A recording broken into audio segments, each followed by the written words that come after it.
जयंतराव, बाळासाहेब आणि राज यांनी आपल्यासमोर मांडलेली आहे। एक गोष्ट मी आवर्जून सांगेन, एकूणच लोकशाहीसाठी, तिच्या रक्षणासाठी महाराष्ट्रातले सर्व राजकीय पक्ष एकत्र आलेले आहेत। आम्ही सर्व एकत्र येत असताना भारतीय जनता पक्षाला सुद्धा पत्र दिलं होतं, पण आज व्यासपीठावर आणि आमच्या कालच्या आणि आजच्या निवडणूक आयुक्तांच्या भेटीमध्ये भाजपाकडनं कोणी आलेलं नाही। हा विषय जो आहे तो गेल्या विधानसभेपासून सगळ्यांच्या लक्षात यायला लागला आणि एका पत्राचा उल्लेख जयंतरावांकडनं राहिला, तो त्यांनी मला सांगितला।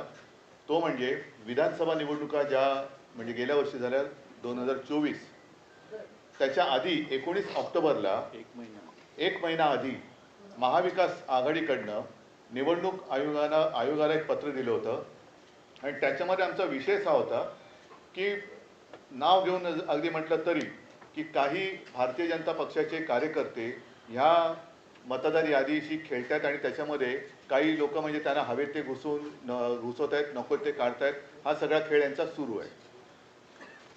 आता जसं या दोघांनी सांगितलं, अगदी हे पुरावे, ही काही यादी आम्ही घरी नाही छापलेल्या। एकेका व्यक्तीचं नाव 4-4 ठिकाणी आहे, एका जागेवरती 200-200 नावं नोंदलेत। हा सगळा लोकशाहीचा खेळ खंडोबा चाललाय। दोन्ही निवडणूक आयुक्तांना आम्ही सांगितले की एक तर इलेक्शन म्हणजे निवडणूक घ्यायची असेल ती निष्पक्षपातीपणाने झाली पाहिजे, नाहीतर इलेक्शनपेक्षा सिलेक्शन करून मोकळे व्हा, तेवढंच आता राहिलेलं आहे। दोघांशी बोलताना थोडंसं आमच्या लक्षात आलं, मी त्यांचा अपमान करू इच्छित नाही, पण हे जे समोर आमच्या बसलेत ते आयुक्त म्हणून काही त्यांच्याकडे अधिकार आहेत का आम्ही कठपुतळी बाहुल्यांशी बोलतोय आणि त्यांचे दोन वरती कुठेतरी आहेत, ते वरनं जशी बोटं हलतील तशी इकडे हालचाली होतात की काय। सगळे मुद्दे सांगून झालेले आहेत। याच्यामध्ये आणखीन एक मुद्दा जो आहे तो 1 जुलैचा कट ऑफ डेट, म्हणजे 1 जुलै नंतर ज्यांना 18 वर्ष झाली असतील त्यांना यावेळेला मतदानाचा अधिकारच मिळणार नाही। ही कुठली लोकशाही आहे?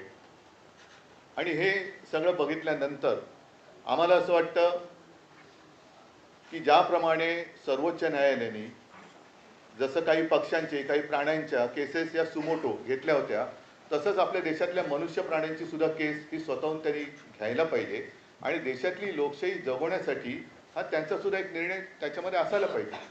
आम्ही राजकीय पक्ष म्हणून आमचं कर्तव्य करतोय, वेळोवेळी निवडणूक आयुक्तांकडे जातोय, दरवाजे ठोकतोय, पण दाद काही मिळत नाही। आमच्यावरती लोकशाहीच्या नावाने जर काही हुकुमशाही गाजवणार असतील तर ही हुकुमशाही आम्ही काही त्यांना गाजवू देणार नाही, हे तर नक्की आम्ही केलेलं आहे। थोडक्यात आज आमचं म्हणणं या दोन्ही आयुक्तांकडे, कारण काल दोन्ही आयुक्तांना आमच्या विरोधी पक्षांची किंवा आमच्या राजकीय पक्षांची, विरोधी नाही राजकीय पक्षांचे प्रतिनिधी मंडळ त्यांना भेटलं, शिष्टमंडळ भेटलं। त्याच्यात आम्ही केंद्राचे जे निवडणूक आयुक्त इकडे आहेत प्रतिनिधी त्यांना भेटलो। त्यांनी सांगितले की स्थानिक स्वराज्य संस्था आणि हा सगळा विषय हा राज्य निवडणूक आयुक्ताकडे येतोय। त्यांच्याकडे भेटलं आमचं दुसरं, त्यांनी सांगितलं मतदार यादीचा अधिकार हा केंद्राच्याकडे येतोय। मग नेमकं याचा बाप कोण आहे? जबाबदारी कोणाची आहे? का निवडणुका आपल्या घ्यायच्या म्हणून घ्यायच्या आहेत? आणि आम्ही त्यांच्याशी बोलत असताना मुहूर्त काय लावला त्यांनी कळत नाही, पण कालच्या काल निवडणुकांचा कार्यक्रम जाहीर केला।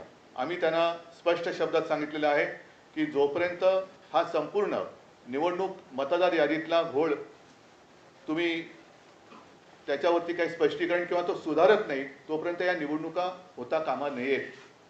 सुप्रीम कोर्टाचा त्यांनी आदेश आम्हाला दाखवण्याचा प्रयत्न केला, पण सुप्रीम कोर्ट असं कधी कुठेही सांगत नाही की तुमच्यात काही दोष असले तरी चालतील, पण ह्या तारखेच्या आधी निवडणुका घेतल्याच पाहिजे।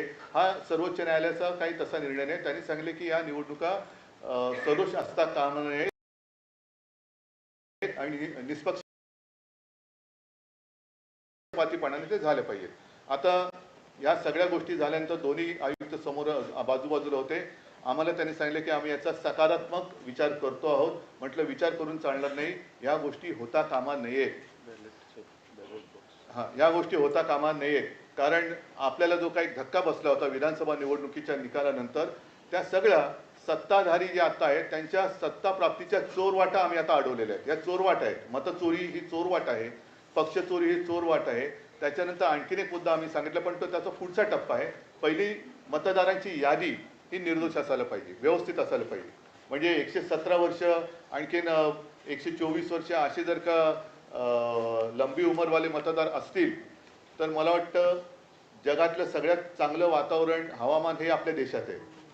कारण इकडे लंबी आयु दीर्घायुष्य भव म्हणतात ना, तसं झालेलं आहे.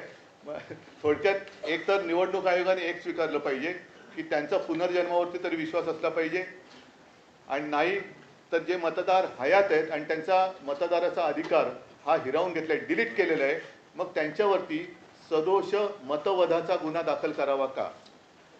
आणि पुढचा विषय जो आम्ही सांगितला आहे तो याच्या पुढचा येईल, तो म्हणजे आता पहिला EVM वरती आमचा आक्षेप आहेच. EVMचा आक्षेप कमी पडतोय की काय, म्हणून आता मुंबई महापालिकांच्या निवडणुका सुद्धा EVM वरती तर घेतल्या जातच आहेत, पण VVPAT पण त्याच्यात ठेवणार नाही. हाही मुद्दा एक महत्त्वाचा आहे. म्हणजे तुम्ही काही पुरावेच ठेवायचे नाही. जर का तिथलं व्हिडिओ रेकॉर्डिंग मागितलं तर व्हिडिओ रेकॉर्डिंग द्यायचं नाही. मतदार यादीमध्ये सगळा गोंधळ करून ठेवायचा. मतदार याद्या मागितल्या तर ते देत नाहीत. आणि म्हणून म्हटलं की ही काही लोकशाही तुम्ही हुकुमशाहीच्या पद्धतीने चालवत असेल तर ती आम्ही कदापि मान्य करणार नाही. शिष्टमंडळाने जे मुद्दे उपस्थित केलेले आहेत त्यामध्ये जर येत्या काळामध्ये निवडणूक आयोगाकडून सुधारणा नाही झाली तर तुमचं पुढचं पाऊल काय असणार? पुढचं पाऊल पहिलं आजचं पाऊल लोकांसमोर जाऊ द्या. त्याच्यानंतर घाईघाई करण्याची आवश्यकता नाही आहे. 2 दिवसात ते सांगतो म्हणाले. सकारात्मक विचार त्यांचा, त्याला ते सकारात्मक कशाला म्हणतात ते त्यांच्या उत्तरातनं कळेल.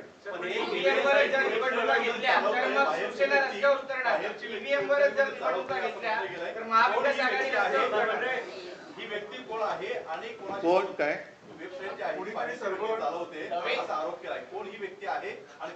त्याच्यासाठी आम्ही महाविकास आघाडीकडनं अतिशय स्वच्छ आणि स्पष्ट शब्दात विधानसभा निवडणुकीच्या 1 महिना आधी पत्र दिले, ज्याचा मी आता उल्लेख केला ते.